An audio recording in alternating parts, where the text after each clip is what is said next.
Hello everybody, Frozen here, and today I'm back with another Yu-Gi-Oh! Deck profile, and as you may be able to tell, today we're doing Worms.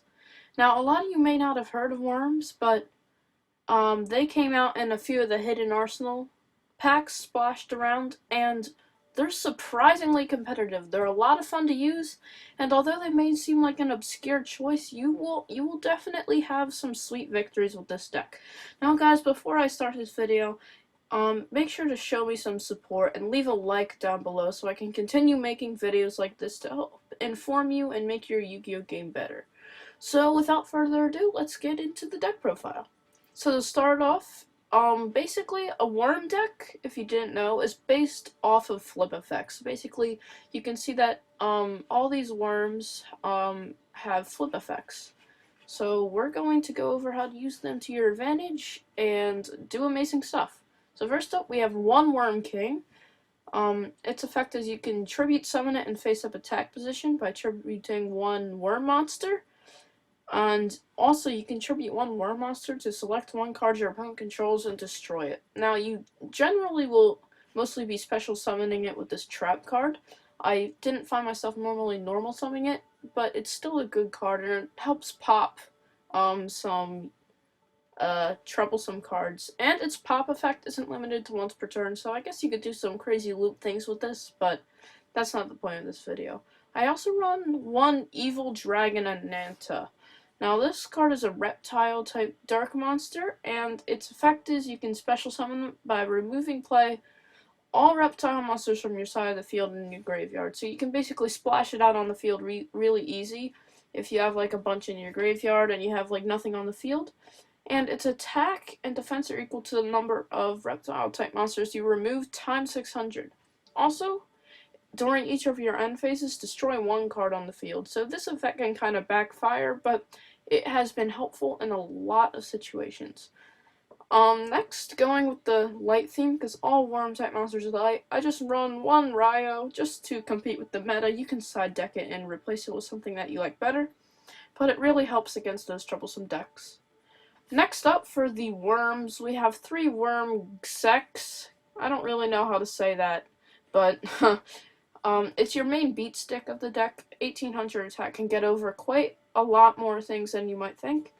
And also on his normal summon, you can send one reptile-type worm monster from your deck to your graveyard, so you can dump stuff.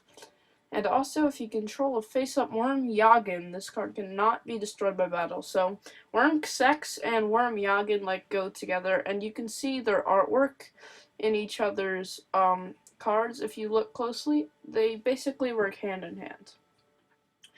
Next up, we have three Worm Carteros. This is your searcher of the deck. When you flip summon it, you can add one level 4 lower reptile-type worm monster from your deck to your hand. So it basically searches cards for you. It looks kind of like a weird Mothman. It's funny. Next up, we run two Honest, because almost all of the cards in this deck are light, and Honest is really overpowered. Next up, we have two Worm Yagin. This is the card that goes with Worm Xex, and you'll see why in just a second. So, if the only monster you control is Worm Xex, you can special summon this card from your graveyard in face-down defense position. So basically, you can normal summon him, dump Yagin, and then special summon it. And, when this card is flipped face up, you can bounce a monster to your opponent's hand. So it's a good combo that can keep you running. And for the last monster, we have two Worm Links. Now, this card's effect is amazing. Its flip effect is during each end phase. If this card is face up, draw one card. Yeah. This is really overpowered because notice how it doesn't just say your end phase, it means each end phase. So that means if you can keep this card alive for a prolonged amount of time, it can get really overpowered. Next up for the spells, I run two Galaxy Cyclone over MST. This is your preference, you can sub it out for whatever you want. I just like Galaxy Cyclone better. One Raigeki. Two Polymerization, because worms actually do have a nice fusion they have access to. One Soul Charge, because it's Soul Charge. And lastly, 3 Upstart Goblin for some extra draw power in this deck. Next up for the traps, this is a very trap-heavy deck because you're going to want to establish a large field and push very hard with this deck. It'll take you a little while, but that's why you have traps to support you. So we run 1 Bottomless, 2 Starlight Road because you're going to have a lot of cards on the field at a time, and it comes in handy a lot. 3 Deep Prison, 1 Breakthrough Skill. I'm going to skip this card for now and explain it later. 3 Offering to the Snake Deity. This is basically like an Icarus attack for reptiles. You basically destroy 1 reptile monster you control and 2 cards your opponent controls. Next, I run 1 Compulse and 2 Wiretap. Now let's go over this card, W Nebula Meteorite. This card is simply amazing. You can make so many plays with this. So, here's its effect. Change all face-down monsters on the field to face-up defense position. During the end phase of this turn, change all face-up light reptile-type monsters you control to face-down defense position, then draw 1 card for each. After that, you can special summon 1 level 7 or higher light reptile monster from your deck. So basically, you activate this, you get a bunch of monster flip effects to clear your opponent's field or search or whatever. Then at the end of the turn, it resets your monsters. You draw a card for each of the monsters reset, and then you can special summon a Worm King from your deck. It definitely makes hardcore amazing plays, and it's a bit overpowered if you ask me.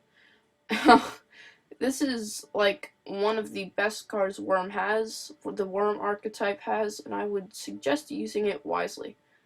Next up, onto the extra deck. For the 2 fusion monsters, 1 fusion monster, we run 2 copies. It's this card called Worm Zero. Now this card's kind of kinky. So basically it requires 2 or more reptile worm monsters. So, for each fusion material monster with a different name, use the fusion summon this card, it gains 500 attack, and also gains these effects, so it gains more effects for each one you used. 2 or more, you can select 1 reptile-type monster in your graveyard, special summon it in defense position.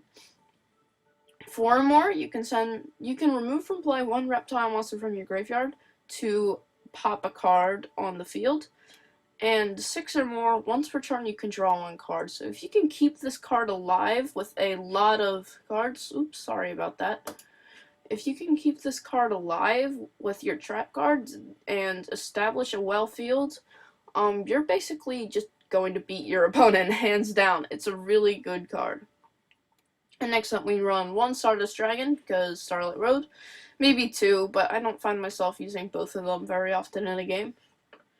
Next up, we run only rank 4 XCs because reasons. I run 1 Dark Rebel, 1 Ragna Zero, 2 King of the Feral Imps, and basically, once per turn, you can detach an XC material, add 1 reptile from your deck to your hand. So basically, just search the stuff, and it's really good. 1 101, 1 Winged Sky Blaster, Castell, 1 Castell, 1 Star Liege Paladynamo. If you guys don't know what this card is, it's basically, you probably haven't because it requires 2 light monsters. But basically, once per turn, you can detach 2 materials from this card to target 1 face-up monster your opponent controls. Its attack becomes 0, and its effects are negated. And also, when it's destroyed, you get to draw 1 card, so it kind of has a backup effect. I just really like this card in general. Also, next up, we have 1 Exciton, 1 Lavaval Chain. RIP. But in all actuality, though, you can replace that with anything else. You might want to add in like a Gustav Max or something, since Worm Zero is level 10, and if you get out both of them, it's possible. But I'm just so sad that they removed the Lavaval Chain, and I keep forgetting that they did, so I keep including it in all my decks. And next up we have Abyss Dweller, Cowboy, and Rhapsody in Berserk. I love that name. It's just so cool. Well, guys, if you enjoyed this deck profile, definitely make sure to leave a like down below. I got a huge amount of support for my Prediction Princess deck profile, and I thank you all so much for that. But other than that, that's it for this video. I'm done, and thank you all for watching so much, and goodbye.